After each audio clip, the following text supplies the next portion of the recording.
Good morning. Full house. Class is about to begin. Good morning and welcome to those in Washington and to everyone watching on the Wilson Center website, Facebook Live, and Twitter. We are everywhere. And thank you to members of our corporate council and the Wilson Council's Michael Waller and Ellen Windsor, who are here today. We expect several ambassadors, and we also have friends at ICICI Bank who are here today. Glad you're here. I'm Jane Harmon, Director, President, and CEO of the Wilson Center. And my thanks, too, to our moderator, in purple, in the middle, Elise Labott, Global Affairs Correspondent for CNN. She's reported from more than 75 countries and traveled with 5 secretaries of state, so I think we're in good hands.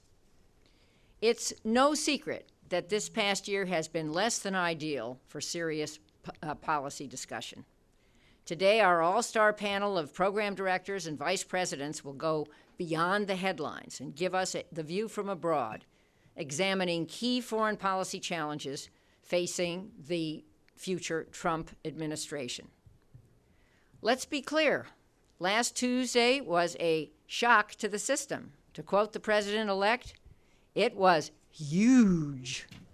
No matter where you stand on the results, and people who work here stand in different places about those results, few of us who have long experience in politics expected them. My take is, in hindsight, that the strongest message won out: the need to change Washington. For the first time since President Eisenhower, America voted for an outsider who promised to completely rewrite the rules of the game. As a recovering politician, I can tell you that change in Congress doesn't come easily. But things do happen fast on the international stage. It's hard to believe the U.S. election was just a week ago today, and at this hour, last Tuesday, most observers expected Hillary Clinton would win the presidency. We planned this event weeks ago and thought it important to share foreign perspectives on a fairly predictable outcome. But now, with this historic outcome, the information and insights from our experts become far more important. And we plan to bring them to our diverse audiences today and to continue the conversation weekly on different media formats as events unfold. This is something the living memorial to our only PhD president, Woodrow Wilson, can uniquely do and has done for almost 50 years. In his memory, we align the best scholars worldwide, about 120 per year, with the best programs and, of course, the best program directors.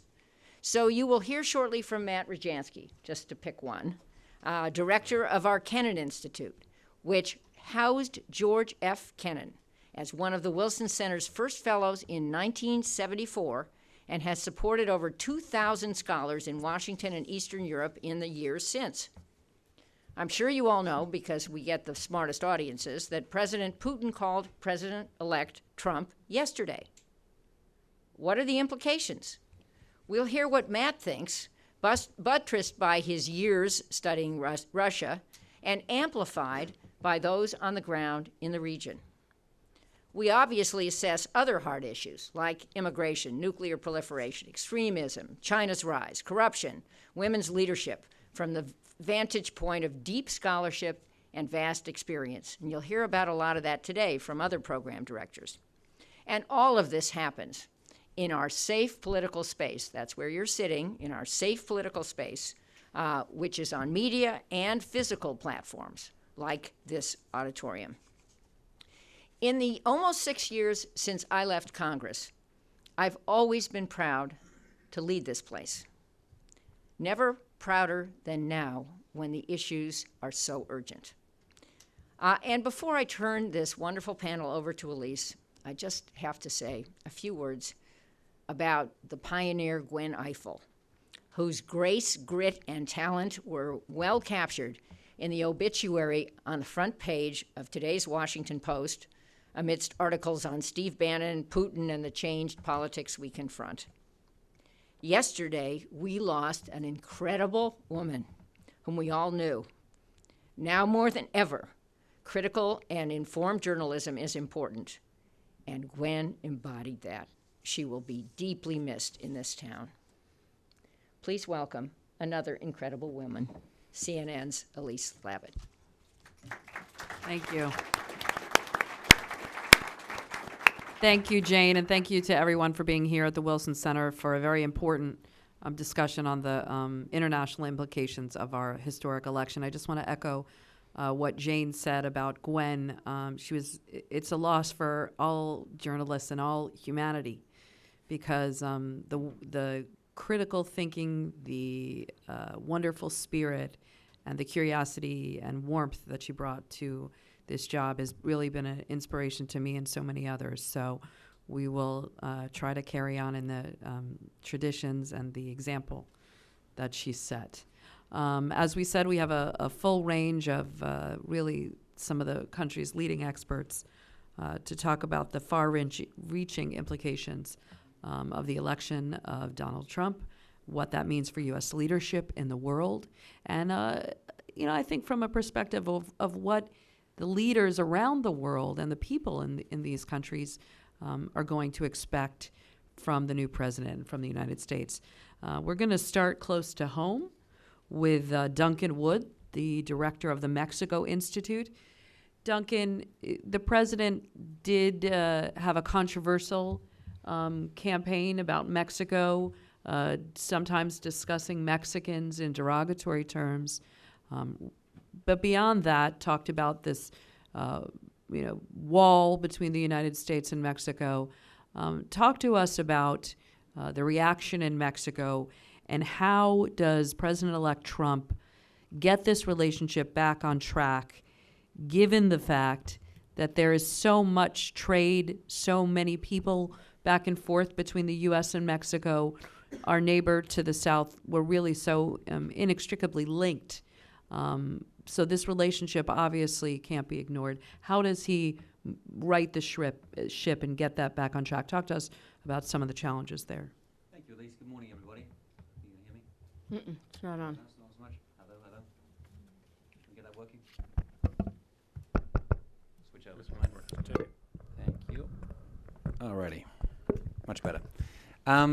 Yeah, obviously, as Elise said, there you go, goes my name.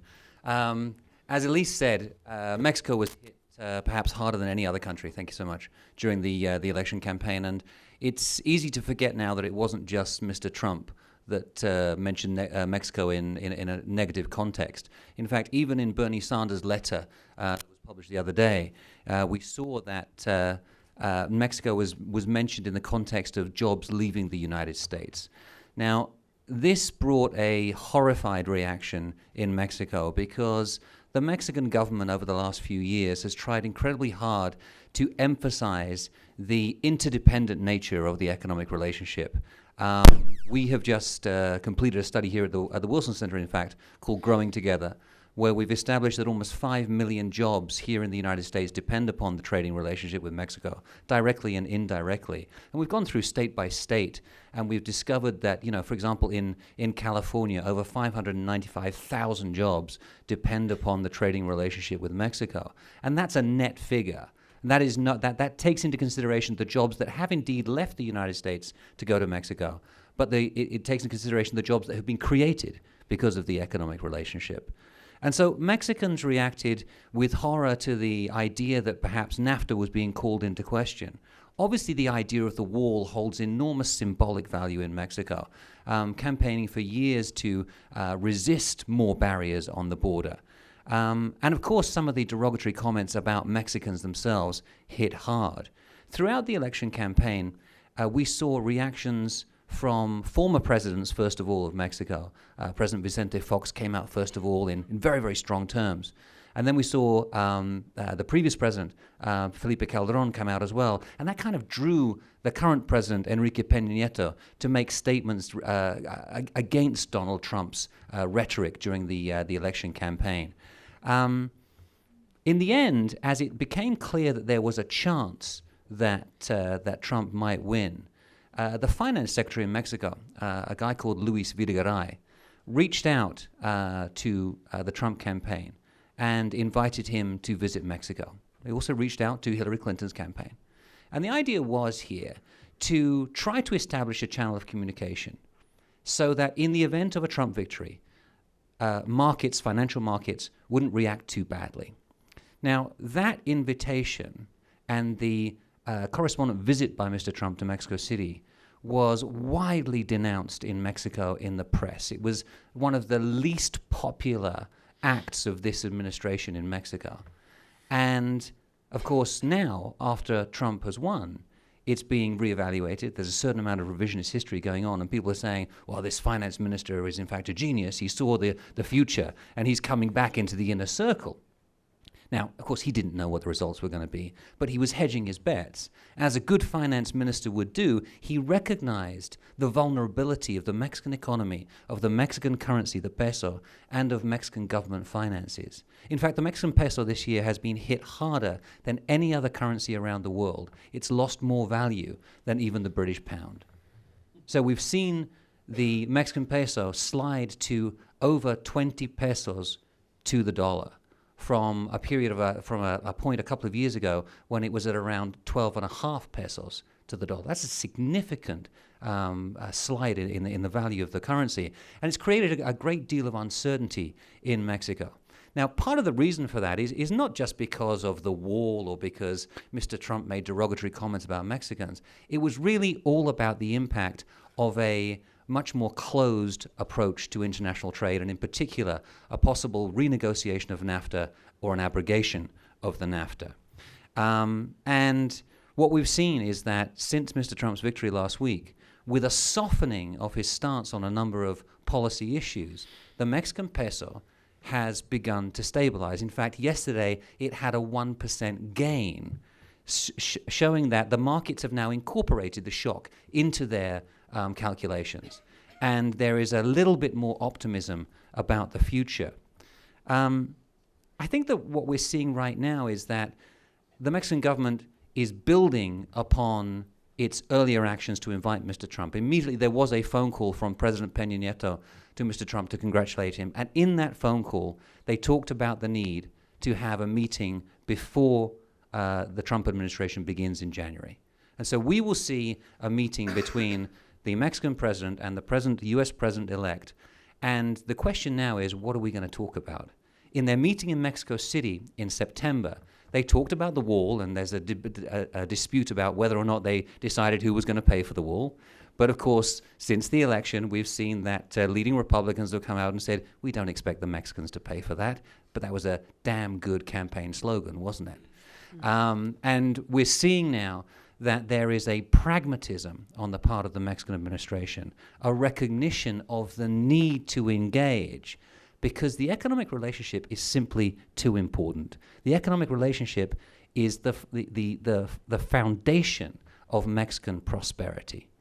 And so the last thing that they can actually accept is that there will be some kind of closing of the U.S. border to Mexican imports. And of course, the case that they're going to make in the conversation with Mr. Trump is that closing the U.S. border to Mexican imports would be bad not just for Mexico, but for U.S. manufacturing as well, for the simple reason that U.S. manufacturing depends so heavily on inputs, the importation of intermediary goods from Mexico for the production process, that integrated production platform in North America, the integrated supply chain upon which so many American firms depend, is simply too valuable to put at jeopardy. Thanks, Duncan.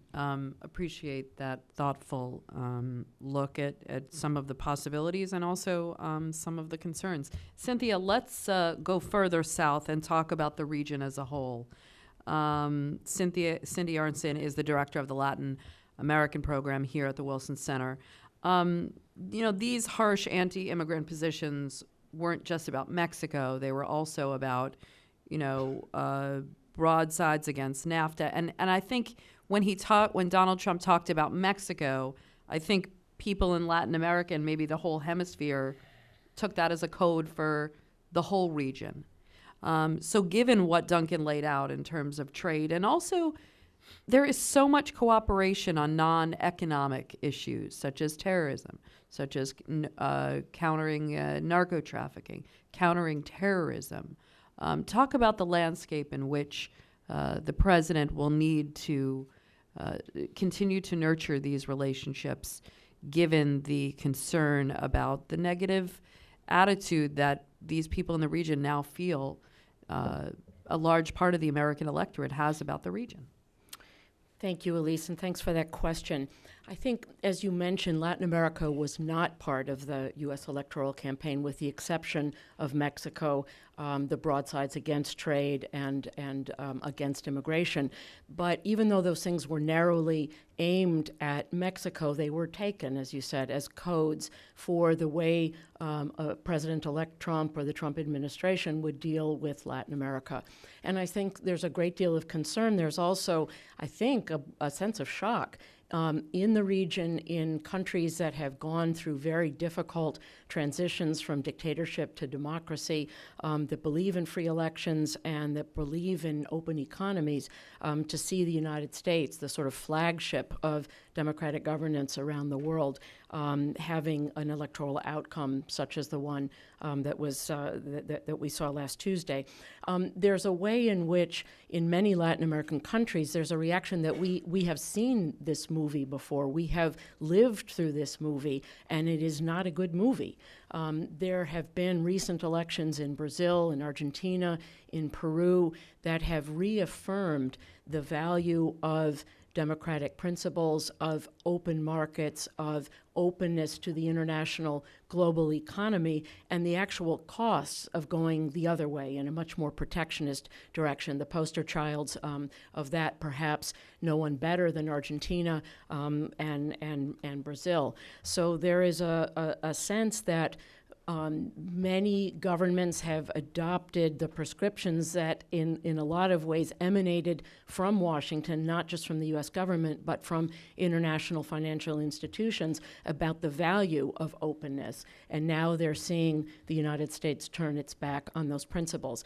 I also think that there's a great deal of fear of a return to a unilateralist foreign policy that was largely rejected during the Bush years, and because of the enormous commodity boom and the way South American economies benefited from that boom, caused South America mostly to be looking east towards China, towards Asia, and there was a delinking from the United States. Some of that has been recovered with the change in elections and the changes that has brought about.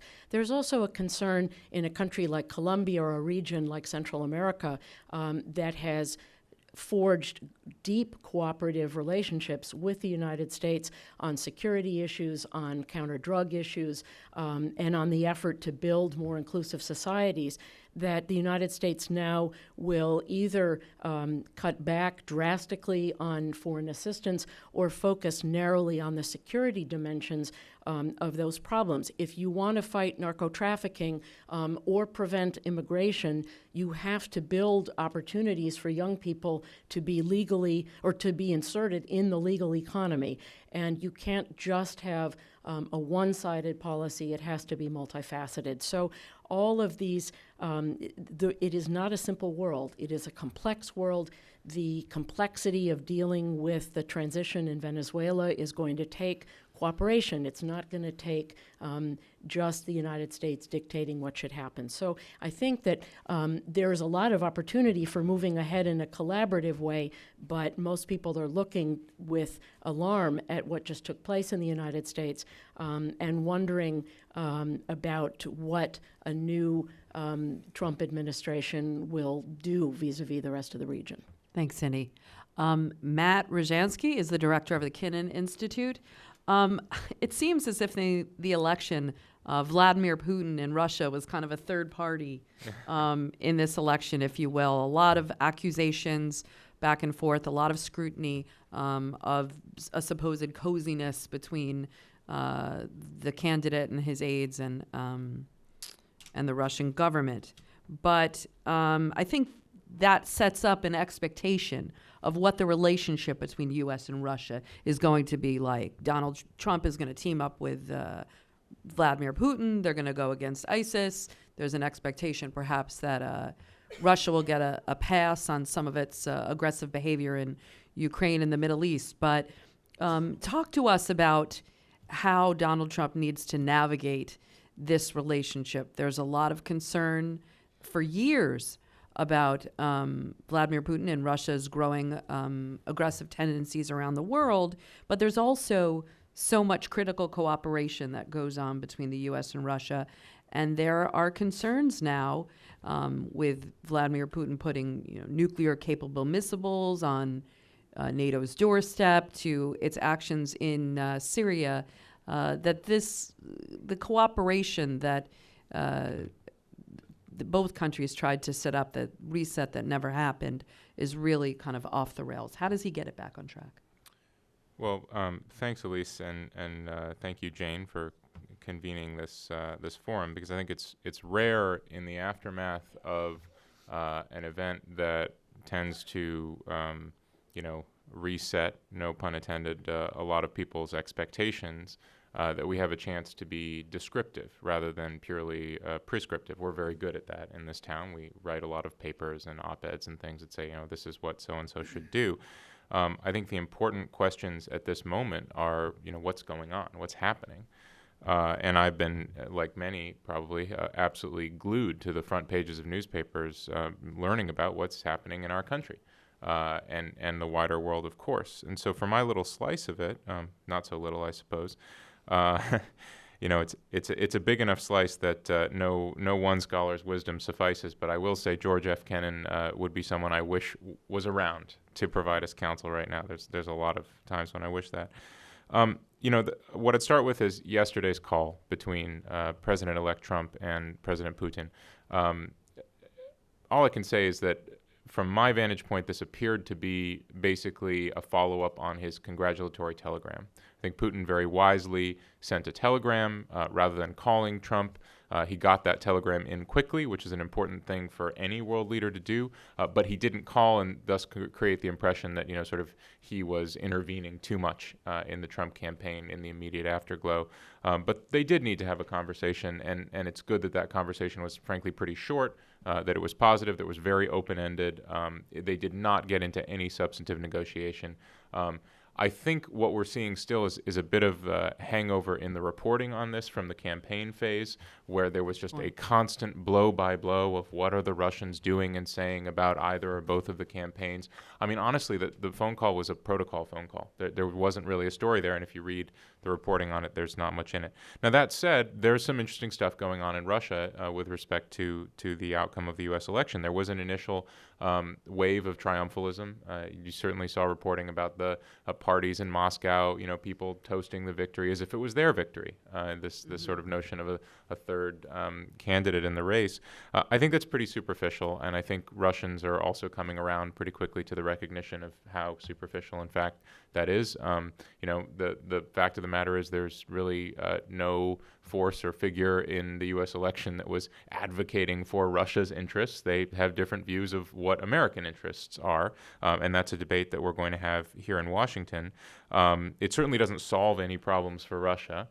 What it does do is create a possible opening. This is an interesting moment where, in effect, during the campaign, candidate Trump paid the political price for saying he wanted to talk to Russia. He wanted to get along with Putin. He maybe wanted to cooperate with Russia in combating ISIS and so on. There was a political cost to that. In the end, I think it was not sufficient to derail his campaign, but it certainly cost him. Having done that, he can now, I think, pivot at relatively minimal cost and actually do those things. And I think those things would be smart if they're possible. For instance, the Obama administration, in the aftermath of the Ukraine crisis and Russia's annexation of Crimea, imposed a multifaceted pressure strategy or cost strategy, which included an isolation component. The problem with this isolation strategy has been that every time the United States is forced to talk to the Russians, which happens pretty frequently, we look weak and we look like our strategy is unraveling. That's generally not a good way to go about advancing your interests through diplomacy, and we have to do diplomacy. There's really no other option. So President-elect Trump will come in with the opportunity to do things the United States has got to do, irrespective of whether we can achieve his bigger goals with Russia, and I think many of us have questions about what those are. I think also on the Russian side, there's a real narrative dilemma that's been provoked by this victory, to the extent that the story was that Hillary Clinton, as a continuation and representative of the American establishment, sought to surround and weaken Russia, that she, in 2011 and 2012, helped to orchestrate protests that were designed at decapitating the Russian regime, a so-called color revolution on the streets of Russia, and that she would, in office, continue to do the same thing. Well, now that narrative has clearly been disrupted. And so the question is, with elections of his own in 2018, where Vladimir Putin has got to at least go through the process of running an election and having people turn out and signal their support for him, how does he rejigger a narrative that doesn't depend, on what would be basically a total contradiction with what he's been saying for the last 6 months? This is a guy who wants to talk, who wants to negotiate, who wants to cooperate. So does he go for the American boogeyman, or does he look for something else to reset this narrative? But certainly he needs something for domestic political purposes. I think the Russians are also asking a question that many of us are asking, which is, personnel is policy, and who's actually going to be running the policy within a Trump administration. It will make an enormous difference, and I'll give you the most concrete example that comes to mind for me, is that President-elect Trump's own running mate, Mike Pence, in the course of the vice presidential debate barely a month ago, explicitly disagreed with Trump on Russia and on Putin. And now he's running the transition, and certainly some of the folks who've been talked about as possible leading foreign policy and national security figures in the administration would have a very, I would say, traditionally kind of Washington establishment skeptical position on Putin and a hawkish approach on Russia. And then lastly, of course, the big question for Russians, for international investors, for much of Europe is the question about sanctions. I think it's not unreasonable to ask whether there's some kind of clock now on a sanctions policy, but not so much because of the result of the U.S. election. I don't think Trump ever promised he was going to be dropping sanctions from day one. I think just as a tactical matter, it would be unwise to give up leverage that someone else has paid the political cost for, namely the Obama administration. Why not use it as a bargaining chip?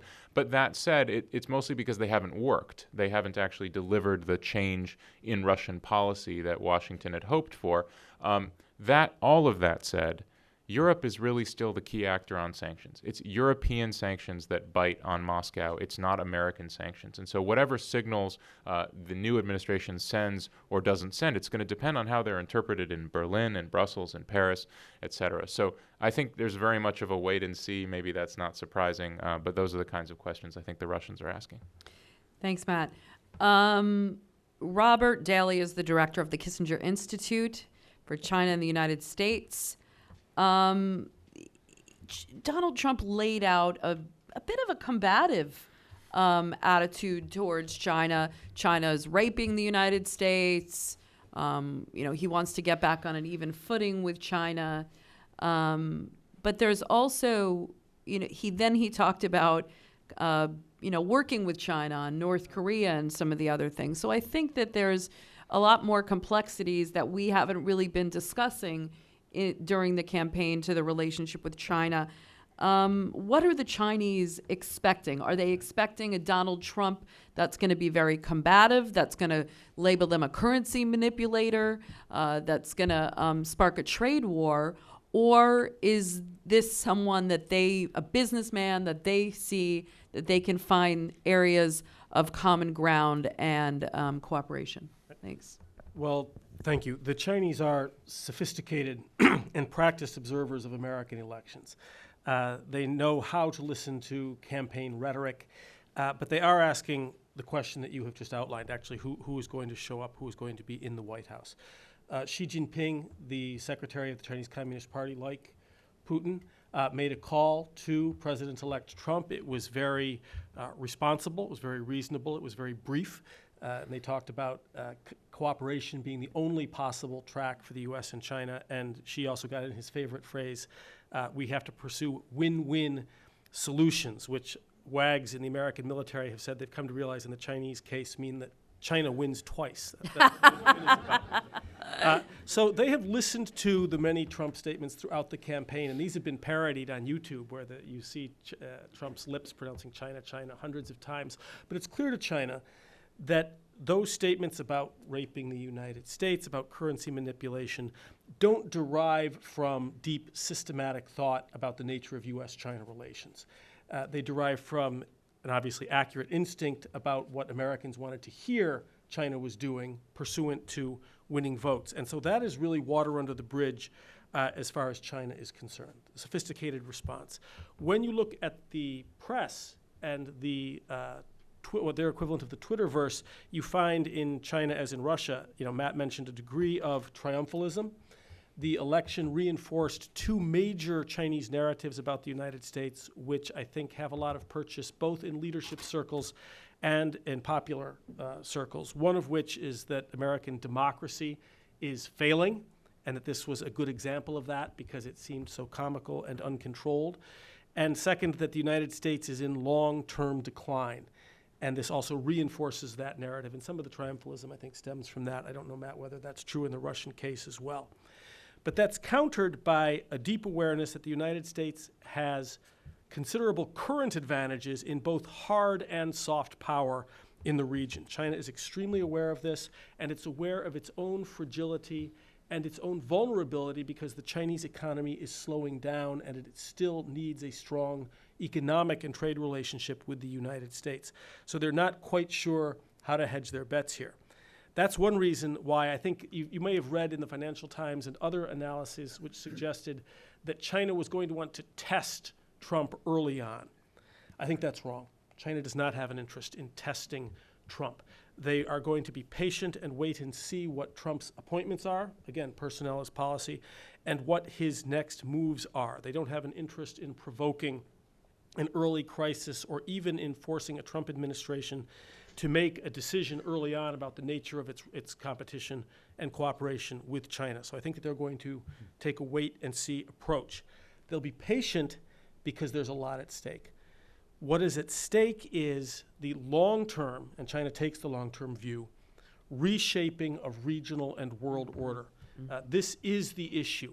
And at the Kissinger Institute, we do not have to march in lockstep with Dr. Kissinger's views, but on this one I actually think he's got it just right. And there's a long Goldberg interview with Kissinger in the current issue of The Atlantic, which I recommend to all of you.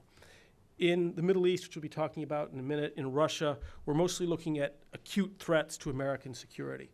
But it is still the case that when we think about long-term threats to American primacy, it's China and only China. I've been struck throughout the election, there's a focus on Russia and Putin and what is his role and what should we be thinking about Putin.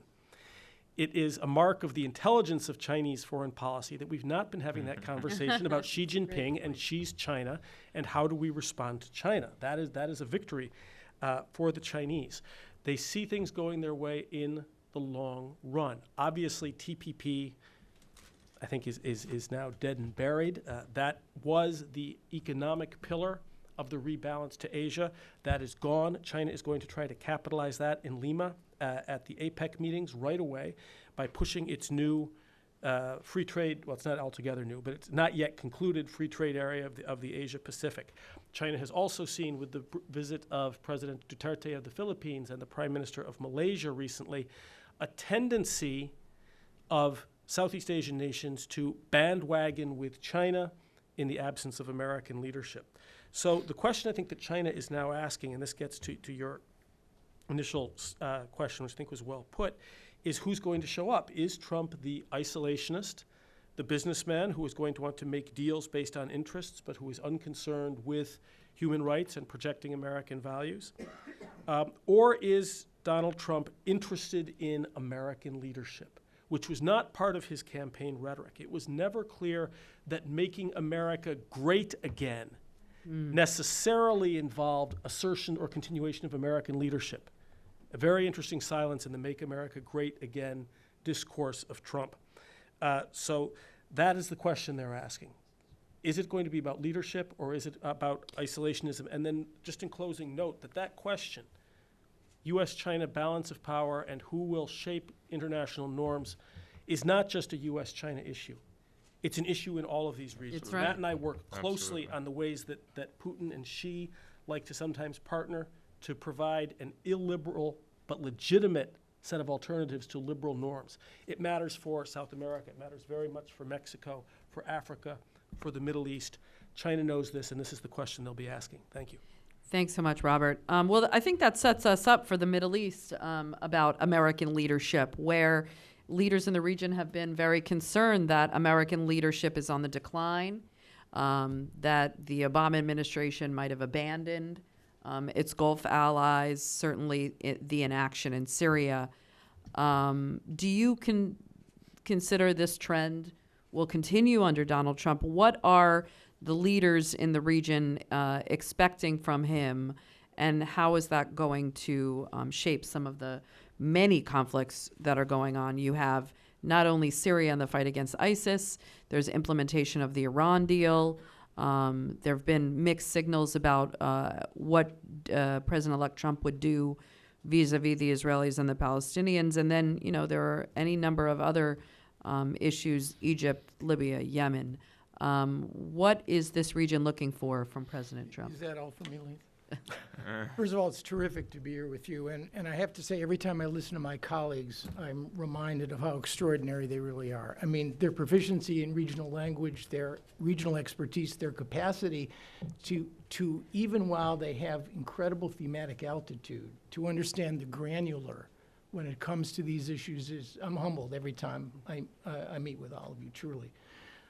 Look, if Barack Obama's risk aversion was somehow a direct response to George W. Bush's risk readiness, then the real question is, will the next American president be more risk ready or risk averse? And I think that's one of the key questions that we will face in coming months. And I think at the moment there's no real answer. Jonathan Alter wrote, and I think he was right, that all presidents to a large degree are blind dates. Having been through 3 or 4 transitions, I can say that even with the ones that are the most known, that is the case. James Buchanan had the best resume in the presidential biz until Franklin Roosevelt came along, or Teddy Roosevelt, and yet turned out to be one of our worst presidents. I had a call yesterday from an Israeli friend of mine with long experience in the U.S.-Israeli relationship who said, quoting Forrest Gump's mother with that wonderful line that life is like a box of chocolates. You open it up and you never know what you're going to get. I think we really have to be prudent and very humble if we try to assess the reaction of regional leaders a week after an election and 2 months before anyone has put a hand on a Bible to be inaugurated, the 45th President of the United States. That said, based on my contacts in the region in recent days and following the regional press with my friends on all sides of the divide, I think there is a perception of the president-elect of a risk-averse, muscular American nationalist, primarily concerned with American domestic policy, committed to a transformative domestic agenda, as Jane referred, to basically change the political culture and perhaps even the practices of governance. I don't believe in transformations. That may or may not be possible. But that is the perception of the region. There's also the perception, I think, of a man who looks at alliances in terms of business, private sector bottom lines, where you judge the utility, the value, the functional importance of an ally by whether or not the bottom line adds up. And here you have a continuation of the current president's notion and use of the term free rider with respect to Saudi Arabia. You may, in fact, see an intensification of the reality that if you're an ally, a security partner of the United States, then there are certain obligations that you have to undertake. And there is the perception of a man, I think, who is prepared perhaps to take a new look at traditional adversaries or frenemies. In Matt's case, that would be Vladimir Putin. Whether the regional perception of Donald Trump is as a realist in foreign policy is unclear. And Robert Kaplan defined realism the other day as being order before freedom and interests before values. Order before freedom and interests before values. I think that there is, even though Kaplan claimed that Trump is not a realist, I think there is something to that. All of that said, you could probably look and do a sort of immediate survey of regional leaders to try to separate which ones look at the incoming administration with advantage and which ones look at the incoming administration with disadvantage, keeping in mind these criteria. I would put in the advantage category Mr. Putin clearly. Non-substantive or not, I suspect there will be a serious effort to test by this incoming administration whether or not there can be new forms of cooperation, perhaps in places like Syria. President Sisi of Egypt is another one I would put perhaps in the advantage category. I think his perception is that Mr. Trump likes strong authoritarian leaders and is unlikely to push governance, political reform, and human rights as a central tenet of American foreign policy. I would put Mr. Erdogan. Henri Barkey is not here, but I think he would argue that Mr. Erdogan may be a beneficiary as well of the notion of strong leadership, reliable allies who can basically pay for their alliance in various kinds of currency and coin, and little or no sense of doing what Michael Mandelbaum called foreign policy as social work, that is to try to restructure the internal political systems of these countries. Mr. Netanyahu, I think, belongs in a different category, although than the other three, although I think he has welcomed and will see a Trump presidency to his advantage, more space to maneuver on issues with respect to the Iranian nuclear deal and certainly in the Palestinian issue. I would only put one asterisk when it comes to Mr. Netanyahu, and that is Mr. Netanyahu is most comfortable when he is in the center, when he has room to maneuver with the left on one side and his right-wing opponents on the other. And it may well be that the encouragement that Mr. Bennett and others in Israel are taking from comments made by some of Mr. Trump's advisors on issues relating to settlement, whether the two-state solution is relevant to the current situation, will in fact embolden and empower the Israeli right and perhaps cause a few headaches for Mr. Netanyahu. In the just to conclude, disadvantage category, if you were a member of the Syrian opposition committed to continued support from the agency roughly to the tune of $1 billion a year, I think you would look at the incoming administration and wonder whether or not the reliability of that support is going to continue. If you were a Kurd with decentralized and nationalist aspirations in Syria, I wonder, given the propensity to look at strong leaders as friends of the United States, whether or not you could continue to bank on U.S. support. If you are the Saudis, you are probably in the advantaged and the disadvantaged category. You see Mr. Trump's allergies toward the Iranian nuclear deal on one hand as an advantage, but you see the free rider problem on the other. That is to say, what have the Saudis done for me lately problem, which he's already expressed himself. So on balance, I would suspect, and it's early, I cannot stress enough, and I've worked for Republicans and Democrats and voted for Republicans and Democrats, I cannot stress enough the importance of humility and prudence during these early phases of this campaign, because the realities of campaigning, just to conclude, are one thing. The cruel and unforgiving realities of governing, of keeping this nation prosperous and secure, is another. And I know it's the default position. We shall see. Thanks, Aaron. Bob Litvak, following so many issues here at Wilson, but we're going to talk about nuclear proliferation and nuclear issues. The Obama administration made nuclear non-proliferation one of the cornerstones of its policy. You had all these summits. There was the cooperative threat reduction. There was a real effort to move towards a world with less nuclear weapons, less reliance on a nuclear threat, trying to combat some of these great threats like Iran with the nuclear deal, obviously North Korea not so successful. Then you have an election campaign in which Donald Trump talked about other countries such as South Korea, Japan, perhaps developing nuclear weapons. The Saudis, to reduce the burden of America, those countries relying on the nuclear umbrella, maybe they should develop nuclear weapons. All of this in the context of what we talked about earlier with Russia in terms of putting nuclear-capable missiles in NATO and kind of upping the ante on the nuclear threat, and North Korea that seems clearly intent on developing a nuclear-capable missile that could hit the United States. Talk to us in terms of what the world is expecting from Donald Trump in terms of nuclear issues. I would expect that there is a lot of concern, and what you see some of the big threats that this new president will have to deal with. Thanks. Well, last Tuesday's election was a major discontinuity, and what we're grappling with now is what is the magnitude of policy change that will flow from that discontinuity. Let me distinguish between the immediate and the long term, and you laid out a broad agenda there. We can touch on it, but let me just pick out what I think are the immediate issues, the immediate challenges in North Korea and Iran. With North Korea, we're facing the urgent challenge of a strategic breakout.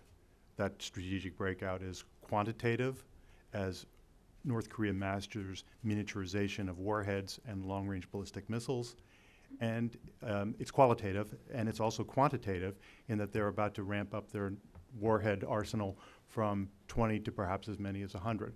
The combination of this qualitative and quantitative breakout poses a direct threat to the United States homeland. With Iran, the new administration faces a hard choice of whether to continue or opt out of the Iran nuclear deal. With both of these hard cases, one can see a broader pattern that has been a persisting tension in our debate, certainly accentuated by the 9/11 attacks, of whether the threat posed by countries like North Korea and Iran derives from their behavior or from the character of the regimes. And the persisting tension has been that the argument has been that the behavior derives from the character of the regime. So in order to turn off the behavior, you have to change regimes.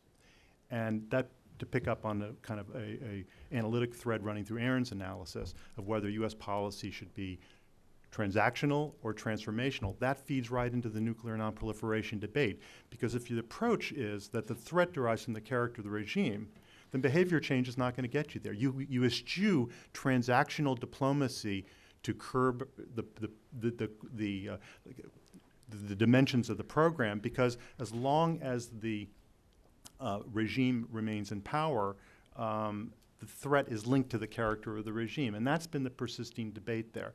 So what we see now in North Korea is the strategic breakout. It's qualitative with the warhead miniaturization and long-range ballistic missile capabilities that they're acquiring, and it's quantitative with the ramping up of the arsenal in just raw warhead numbers. The Obama administration, after a period of strategic patience with North Korea, is addressing the urgency of this issue, initially by ramping up sanctions and targeting the financial sector to try to replicate the pressure that was brought to bear on Iran. And also, the door is open for diplomatic engagement with North Korea. The objective would be to freeze the North Korean nuclear program. A rollback is not a near-term feasible objective. It would be to freeze the program, to prevent the program, a bad situation from getting worse. Now, the bind is that that's essentially the Iran nuclear deal playbook. That's where the Obama administration is going, and which a Hillary Clinton administration would have continued. The hard choice for the Trump administration is, where do they come out on this divide between realistic transactional diplomacy to try to curb the capabilities, or for the broader objective of a transformational set of policies that would go to what they define as the character of the threat linked to the regime. And that choice will play out in the North Korean context, and it will also play out in the Iranian context. The Iran nuclear deal was transactional. It curbed the program, but it did not address all of the areas of worrisome, threatening Iranian behavior, its support for Hezbollah. You know the litany of issues that are on our list. The Obama administration made the case that to have opted for that type of grand bargain would have led to the collapse of diplomacy because it would not have been an attainable objective. They argue that there is value in the transactional deal that was negotiated, and that curbs Iran's nuclear capabilities. So with these two hard cases, the Trump administration will have to address this persisting divide in the U.S. debate over transactional versus transformational diplomacy with these hard case countries. One final comment on the long-term persisting threat. As divided as our politics are, there is agreement across the political spectrum that the biggest threat to the United States would be a nuclear weapon in the hands of a terrorist group.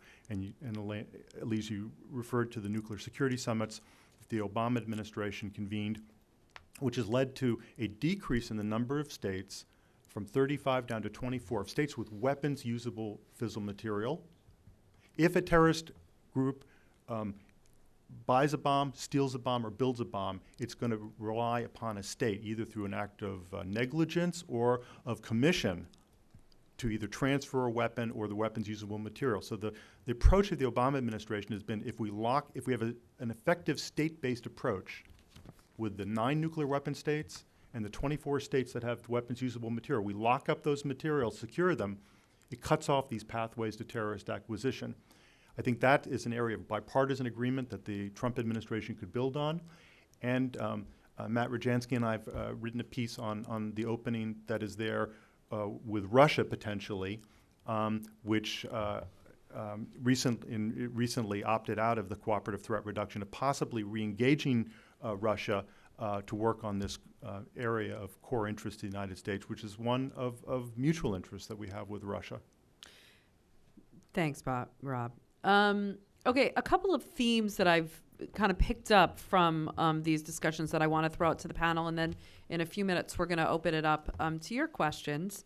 A few things here. One of them is about this kind of transactional way that Donald Trump led this campaign in terms of like a lot of economic bottom line. Are we getting our bang for our buck in terms of some of our relationships and cooperation with some of these other countries? Does that portend to American leadership and this idea that it's on the decline? Is that going to continue to climb? Is Donald Trump more interested in making America great again through not only strength of the economy, but is it about respect, or is it about leadership? He said a lot of times, they don't respect us, they don't fear us, they're gonna fear us again. But he doesn't talk in great terms about American leadership, which I think that was something after the Bush years that President Obama did try to emphasize. How strategic do we think that this president is going to be? I think a lot of it will certainly depend on some of the personnel that he appoints. But I think obviously it takes a few months, if not years, for some kind of doctrine to begin to emerge. What do we see as what can we predict, maybe is the right word, about what kind of Trump doctrine will be? And then the idea that what we've seen is this kind of realignment of the world order. There's been this Western world order in alliances and U.S. world order, whether it's NATO, whether it's APEC, whether it's the G20. And you see countries like Russia, China, and to some extent some of the countries in the Western Hemisphere, Cindy, resist that world order. Does the election of Donald Trump further that trends? How does that shape the opportunities or risks of U.S. leadership around the world? You want to start with that, Rob? Well, very cognizant of Aaron's warning that I don't think we want to get into prediction or prophecy today. There's so much that we don't know about. Maybe we're talking appointments. more about some of the pitfalls But here. certainly from the point of view of the nations that have been beneficiaries of the American-led liberal world order, America is garnering more respect, getting bang for its buck, or winning are not components of global leadership. It doesn't mean that a candidate who leads with those slogans cannot then sit down with the right people and think strategically and exercise leadership. So that is the question. It is simply, it hasn't appeared yet in the president-elect's program, but it cannot be written out. I think that we do know that continuing, deepening and this phrase of the world order, it sounds as though it is set in stone and everybody agrees to it and there are no loopholes in it. And of course, none of those things is quite true. Nevertheless, we do know that strengthening that order is going to be a cooperative, consultative process that must acknowledge the increased power of nations that have not been primary players in that order. And so that indicates that we need an administration that has those dispositions to be consultative, to be cooperative, and to also look for flexibility and ways to be more inclusive. That's the challenge, and that's what we need to be looking for. If those dispositions do not emerge, then we are going to see China, we are going to see Russia, we are going to see Turkey, we're going to see other nations moving in. Elise, could I respond to that? Sure. I totally agree with my colleagues that we can't prejudge. We're very early in this transition, and we have no idea who will be named to the actually critical positions in foreign policy. But we can look at what's happening now as President Obama is taking his last international trip, I think today leaving for Greece, but ending in Peru, as Rob mentioned, at the APEC summit, which is an encounter between Latin America and Asia. And he's going there, rather than seeing this as the victory tour of his administration, he is going there with the TPP effectively dead. What is going to be the effect of that? And this is something I think killed by both parties. It might have survived during a lame duck session had Hillary Clinton been elected, but its fate is known. What this will do is make, in the context of Latin America, will make Xi Jinping the hero of the story. It will accelerate the effort of the Latin American and Asian countries that are signatories to the TPP to go on their own without the United States and integrate further, I think, to the detriment of the U.S. economy.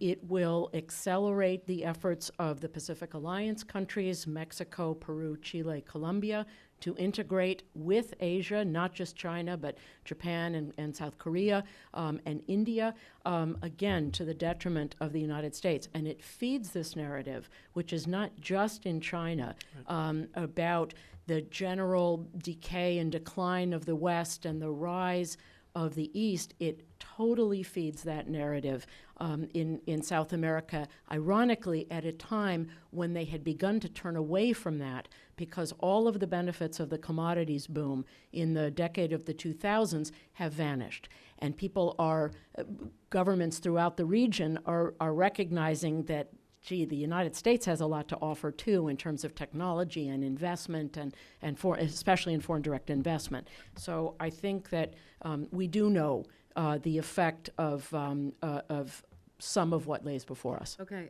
Duncan, you want to briefly lay out? it's, I guess, I'm having microphone trouble today. Thank you. Thanks, Robert. I'd like to differ a little bit with what Cindy just said, in the sense that I think that once again this marks the difference between Mexico and the rest of Latin America. You know, Mexico's economic structure is such that disentangling from the United States is nearly impossible. Right. And so it's not that Mexico has a choice of going to Asia. They'd like to do Asia as well, but the economic reality is that Mexico depends heavily on the United States. And I think there are two scenarios here whereby Mexico actually benefits. And the first one is that the Trump administration recognizes the importance of keeping sort of liberal international trading or economic relations, and that's good for everybody. And Mexico continues to benefit because it is able to export to the United States, it's able to continue with its economic relationship there, but also grow in the rest of the world. The other one is that a retreat from a liberal international trading order on the part of the American government would emphasize once again how important the region is to the U.S. And Canada and Mexico are really inseparable elements of U.S. competitiveness. And therefore, we'd see, I think, perhaps even more investment coming in from outside of the region into Mexico, the United States, and Canada because of the size of that market. Now, maybe I'm just a Boy Scout optimist here, but I think that there's actually good cause to be optimistic on either front. Okay. Want to get quickly Matt and Aaron to weigh in, because on one hand, Russia might see this as an opportunity to, as we've been talking about, as Robert laid out, to use this opportunity to reassert its leadership in areas where the U.S. may be retreating a bit under this new president. And certainly, Aaron, your region is one of them. So I do want to address this question about what I would call a narrative battle between an American narrative and some other narrative. And I think a lot of this stuff is still pretty inchoate. For example, if one of us had to come up with what is exactly the Russian alternate narrative, it's not quite clear we could, or the Chinese. What is the American narrative? I think it has been, for a half century or more, liberal democracy, world order, a liberal world order, and free market prosperity. And I think there are some points of light here. Look, we just ran an election that was highly challenged, that was in some cases tragicomic, outsized role of fringe elements, of money of all kinds, fodder for Saturday Night Live, and yet the unpredictability aspect of democracy is alive and well. The notion that no one, bought and paid for and delivered this election with a bow wrapped around it.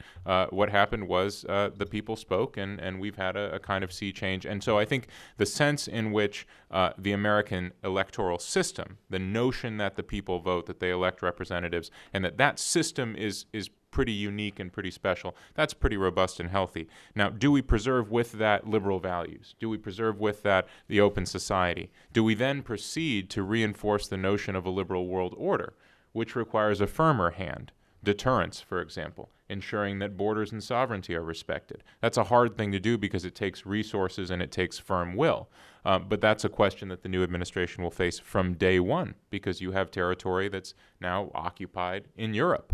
By a country that used military force. And then on free market prosperity, I'm reminded of George F. Kennan's famous long telegram, where he said, look, the key to the containment strategy isn't playing whack-a-mole. Every time the Soviets crop up somewhere, you send your forces and you defeat them or you deter them. The key to the containment strategy is that you have a vision that's matched by resources that people in, at this point, a war-torn post-World War II Europe who have nothing and are dreaming of having more can actually sign up to. And I think the problem right now is that the American vision has lacked resources for a while, and it's lacked a connection between those resources and a roadmap for where it's going. So if the next administration can put those two pieces together, at least there's something which the Russians, the Chinese, and others may not yet be able to counter. It's complicated questions. I would argue the world's a much safer place than it was 70 years ago. Ebola kills 13,000 people. The Spanish flu killed 3% of the world's population, 100 million people. We have 40% fewer conflicts in the world today. But the international system for the United States has become much more complicated. And the notion of indispensability, that the U.S. somehow is the go-to power to fix every problem. De Gaulle says the cemeteries of France are filled with indispensable people. I think the fact of the matter remains that we need to get real about transformational diplomacy and transactional. We need to figure out ways to do effective, smart war-making, if you will, and peacemaking in order to garner the respect, the admiration, and yes, for a great power, the fear that characterize American policies when, according to Donald Trump, we were a truly great power. And that, I think, in 2016 is going to be extremely difficult. Rob, super quickly, but nuclear proliferation has always been an area where the U.S. has led. If the U.S. does not continue to lead on that front, does the whole non-proliferation paradigm fall apart? No. I mean, John Kennedy famously predicted a world of 35 nuclear weapon states in his 1962 General Assembly speech. We don't live in a world of 35 nuclear weapon states, and the reason is that most states make a hard decision on basis of their existential position that they don't need nuclear weapons, and that and a potent weapon instrument in non-proliferation has been the U.S. nuclear deterrence, the nuclear umbrella. And I do think that President Trump has some clarification to do from his campaign statements. He's already begun to make it in phone conversations with world leaders that the United States will provide this type of deterrent umbrella. And that has been a factor that in countries that facing hard choices have thought they can forego their own nuclear weapons programs and rely on the nuclear deterrent. We have the 9 states with nuclear weapons. We're not on the verge of a breakout of anything approaching President Kennedy's nightmare scenario. But we have these persisting hard cases, and as I outlined in my brief remarks, a hard choice that the administration is going to make, whether it will opt for transactional diplomacy to address a discrete, urgent challenge, or be kind of lured into approaching it through a transformational approach, the objective of which no one can question. I mean, the North Korean regime is an odious regime, but it's sort of in functional terms, how do you get from here to there? And they'll have a hard decision to make about where they're going to opt on these. The United States is going to have to do what it has done out of our playbook, which has been articulated by some of my colleagues to address and maintain the current non-proliferation regime. Okay. We have about 15 minutes for questions. I'm going to ask you to keep your question very short and pointed. No statements, no prognostications. We have a lot of people that have questions, and we want to try and get to as many as you can. So please just ask your name, identify yourself, and one short question. I'm going to ask Jane to kick it off. Thank you. Superb panel, superb moderator. My question is whether we need a Trump doctrine, whether we should expect him to come up with a Trump doctrine. It's not us to prognosticate. But over a short period of time, would he be advantaged if he explained across the world, not just to Russia, not just to the Middle East, not just to China, on a transactional basis, but the way to link areas of the world and what his vision is for American power going forward? One could say that President Obama started to do that in his Cairo speech at the beginning of his presidency and then lost it and was involved in one transactional crisis after another. Can I just, Yeah, why don't you take just that one? quickly? I mean, 2 cautionary notes, and I would have said the same thing had Mrs. Clinton become president. Number 1, do not allow the gap between what you say and what you are going to do to become so large that it literally swallows whole your credibility and your capacity to achieve. Say what you mean and mean what you say. That would argue for fewer speeches until it's quite clear what, in essence, a policy is going to be. And secondly, doctrines, as you know, Jane, imply a certain amount of consistency and demand consistency from the practitioner. And I've just, having watched and participated in the foreign policy enterprise, great powers, part of their job descriptions are to act in ways that are inconsistent, anomalous, and at times hypocritical. And frankly, that can be functional. We invade Iraq. Do we invade Syria? We want an Arab Spring in Egypt. Do we want one in Saudi Arabia? I mean, we are among the most inconsistent, anomalously operating great powers. And I would argue at times, as long as it doesn't produce chaos, it can, under smart American leadership, play to our advantage. So fewer doctrines. Yeah, quickly, yeah. Quick addition to that. Whether or not it's a doctrine, I think that it would be helpful for some statement to come out from the president-elect which shows cognizance of the historical importance of American leadership, its characteristics, its purposes and its limitations. That would be very helpful, for example, thinking about the APEC meeting in Lima, where this is going to be Xi Jinping's stage, because currently there's a vacuum. We don't know if there is even interest in continued leadership going forward, so it needn't be a doctrine. But a strong signal would be helpful even in the short term, even if the characteristics Well, of a let me Trump test policy you on might that, though. I mean, isn't it going to depend a lot on who he appoints? I mean, we just have this from the overflow room, Marino de Alba of Georgetown University, asking how is, foreign affairs going to be conducted? Are we going to see a dominant presidential leadership, dominant Secretary of State? I mean, look, he laid out a lot of policies that were inconsistent, and some people didn't really know that he has a nuanced worldview. Is that going to fall to his Secretary of State? But even, again, well, I think we've all mentioned that personnel is policy. Whether or not there is a commitment to continued, if evolving, American leadership is a prior question that can come only from the president, and it's still largely unknown. People may think it's assumed, but I haven't heard it stated. Okay. Questions? Sir in the back, in the blue jacket, yes. Again, please keep your questions short. Identify yourself. Hello, my name is Nyakala Guke. I'm from the Ivory Coast. And haven't heard anything about Africa. I mean, the continent of Africa or sub-Saharan Africa. So my question is this. We heard the president-elect distancing himself, from, the way the French or France is conducting its business in Africa. And there is an opposition to the way French does business. Do you think that it is an opportunity for Africa to negotiate more freedom and more sovereignty?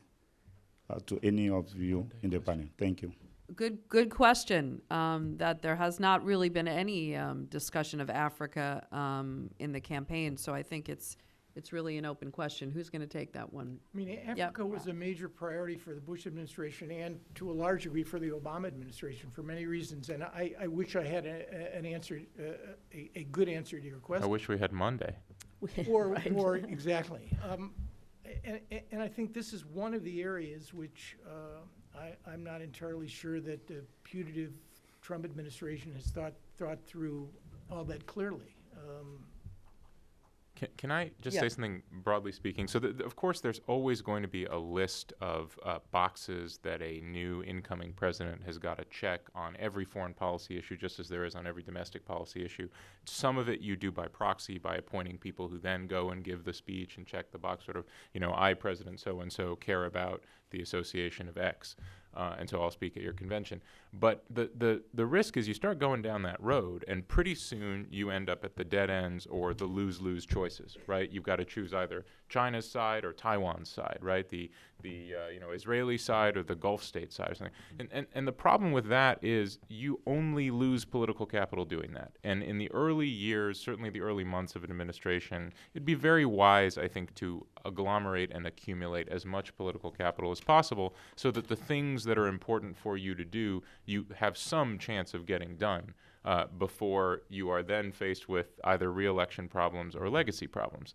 I mean, this is sort of basic, new presidential administration 101. So what I would hope, just, my 10-second elevator pitch recommendation to the president-elect is avoid as many of those as you can early on, while still conveying a seriousness and an openness and the sort of listening tour stuff that will reassure thoughtful Americans. Thanks, Matt. Right here in the middle. Yep. Thank you. I'm Noelle Schroeder of Women Thrive Alliance.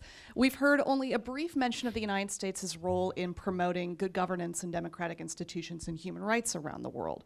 And so I'd love to hear from the panelists, based on your interpretations of what Trump has espoused during his campaign, what will the United States' role be in promoting especially human rights and in particular gender equality around the world, and how will we prevent any rollback on the gains that have been made in the last 8 years? Aaron, what do you think? I can only, again, quote Kaplan's notion, order before freedom and interest before values. It just seems to me, and I think the current administration recognized this in the last several years, that the notion of transforming transforming certain conflict areas was going to be beyond its capacity to achieve. I suspect, given the way statements that the president-elect has made with respect to leaders like Erdogan and Sisi, that the emphasis will not be on pushing issues related to internal reform or human rights, let alone the issue of humanitarian intervention in a place like Syria. Well, Cindy, let me pick up on that. We have in the overflow room Gustavo from Ecuador asking, would a President Trump assume a different position negotiating with authoritarian regimes in the Latin American region? So what do you do with a Maduro, for instance? And the relationship with Cuba? I mean, look, the Obama administration thought, in its opening to Cuba that would help moderate the regime and, would in fact encourage more human rights, more democracy. What happens to that relationship? Well, again, it's a little early to tell, but I think we can look at various courses of action and the predicted consequences. The preference or the apparent preference for authoritarian regimes, for strong leaders, doesn't really apply in the Venezuelan case. Venezuela is a crisis of major proportions in economic terms, governance terms, and humanitarian terms. There is I firmly believe, no unilateral U.S. approach that can help Venezuela make a transition of some kind to a government that will be able to revive the economy and create the basis for a more functioning governance system. So I think that formulaic principles are not very helpful in this case, and there will have to be a reliance or a return and an emphasis on multilateralism and actually on the reaffirmation of democratic values, because you cannot it is not possible to envision a solution in Venezuela that depends merely on the strengthening of the current regime.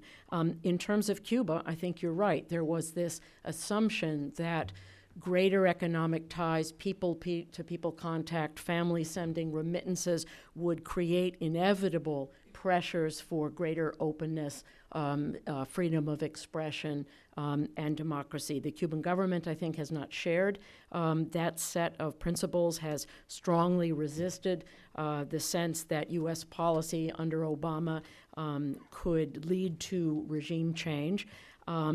And it's really, I think, questionable how Donald Trump will approach this. I think that there's some reason to believe that he will not want to rescind the executive orders that have allowed for greater economic contact. Otherwise, it's the Swedes and the Canadians and the Germans and all the other countries of the world that are investing and taking advantage of tourism opportunities and other kinds of things. I think it's really interesting what we've talked about in terms of the transactional nature of this administration, and also on the bottom line, is a little bit inconsistent with overturning some of these executive orders. For instance, Duncan, if you want economic opportunity and investment and such, Cuba, you would think would be a place where this government would look. You would think that, continuing to strengthen the relationship, the trade, with Mexico would work here. And just to add from Facebook, Piolo Navarro from Mexico says, one first easy promise seems to be renegotiation or exit from NAFTA. What do you think about this? How do you see this playing out? And do you think what role would the WTO take instead? A lot there to unpack, but. Yeah, so first of all, I'd like to address the last question because I think it's a really important one. I mean, which issues are going to be on the ascendant, which ones are going to be falling sort of not off the agenda but becoming less of a priority? And we've put a lot of thought into this over the last week or so in the bilateral relationship, and thinking that, the words security and prosperity are probably going to be the driving elements in the relationship with Mexico. Human rights, climate change are not going to be priorities in that relationship. Now, that means from the point of view of the executive branch, it doesn't mean that they fall off the agenda entirely. I mean, I can see a strong role for elements within Congress and, of course, within civil society in keeping those elements alive. But in terms of the specific question on NAFTA, there's a lot of confusion about what, in fact, the U.S. president can do in terms of pulling the United States out of NAFTA. Remember that this is a free trade agreement. It's not a treaty for the United States. It required both chambers of Congress to approve it. And part of the logic there was to make it more difficult for any future president to change it unilaterally without consulting the Congress. And so we have now a situation where the president will have to engage with his own party in Congress. And almost all of those people in Congress are going to say, look, this is economic suicide to drop out of the NAFTA. There are certain things that you can do around the margins which will be enough to placate your base if that's what you need to do. There are certain ways in which we can, in fact, improve the treaty without opening it up. Because as soon as you open up... You think that's what he's going to do? Well, I think that here's the big problem. If you open up the NAFTA for renegotiation, it's not a unilateral negotiation. Mexico and Canada are going to have their own issues in there.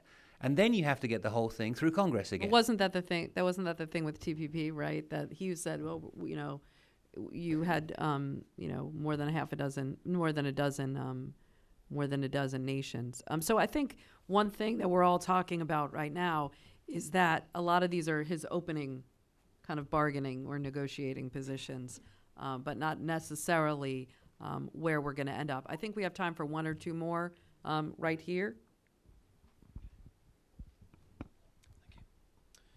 Owen Phelps, International Energy Partnerships. This question is for Mr. Daly in particular. You hinted upon the Southeast Asian states adopting a more accommodating relationship with China. What about the more stalled allies such as Japan, South Korea, and Taiwan? What would be some potential options that they'd likely pursue in the wake of potential U.S. disengagement? Okay, great. And in the back, right here, in the middle, we'll take both questions and we'll finish up. Thank you very much for your remarks. My name is Yurt Erozyan. I'm the U.S. representative for CHP, the main opposition party in Turkey. I know you touched upon this, but I want to ask about the Kurds the role of Kurds in Syria. Trump and Erdogan already have a good personal relationship. Erdogan participated in the opening of Trump International in Istanbul a couple of years ago, and they talked on the phone, and it was supposedly positive. And we know that Trump wants to take a strong stance against ISIS, and he said he wants to destroy them. How is it going to, not cause any friction between Erdogan and Trump vis-a-vis the role of Kurds? Thank you. We want to take that. We'll take both of those, and then I think we're going to have to. That's clearly a critical question, because even if the offensive against Mosul in Iraq concludes by Inauguration Day, it's likely, given the complexities that separate any American-backed offensive against Raqqa, the reality is that force, that Syrian Defense Force, is 30,000, 25,000 of them are Kurds. And that, I mean, how do you replace and reconstitute that force? You don't. The truth is you don't. That's going to be a decision, I suspect, or an issue that's going to fall on Mr. Trump's plate after January. And balancing success in Raqqa, post-conflict stabilization, and our equities with the Turks and their opposition to Syrian Kurdish pretensions in Syria, nationalist pretensions, that's going to be a very difficult issue to handle. Thanks, Robert. Potential responses in Northeast Asia from Japan and South Korea to a potential disengagement from the United States. Again, two potentials. I think you can guess what my response to that is going to be. It's a little bit too hypothetical. Clearly, candidate Trump did say that South Korea and Japan should pay more for their own defense. I do not assume that that statement was based on deep, careful consideration of the importance of our alliance. Or knowledge about what they're actually paying. No, and what we see now, in fact, is that insofar as we can tell who's being appointed to the Trump administration, they're mostly defense hawks and people who want to increase the size of the American Navy, people who understand our alliances with South Korea and Japan, and in particular people who are extremely supportive of Taiwan. So what we see so far in the appointments or the looming appointments is a shift back in the other direction. And as in Duncan's case with NAFTA, now that he is sitting down and actually asking people what he should be doing in the region, asking people in Congress, asking his own advisors, he's going to be hearing that these alliances are extraordinarily important and that the American military cannot be treated as mercenaries that gets hired out to South Korea and Japan. So this is very much in play. All right, well, unfortunately, we're going to have to end it there. We went for an hour and a half. We could certainly go for another couple hours. But thank you so much for joining us. Thank you to my panel, and thank you to Jane and the Wilson Center.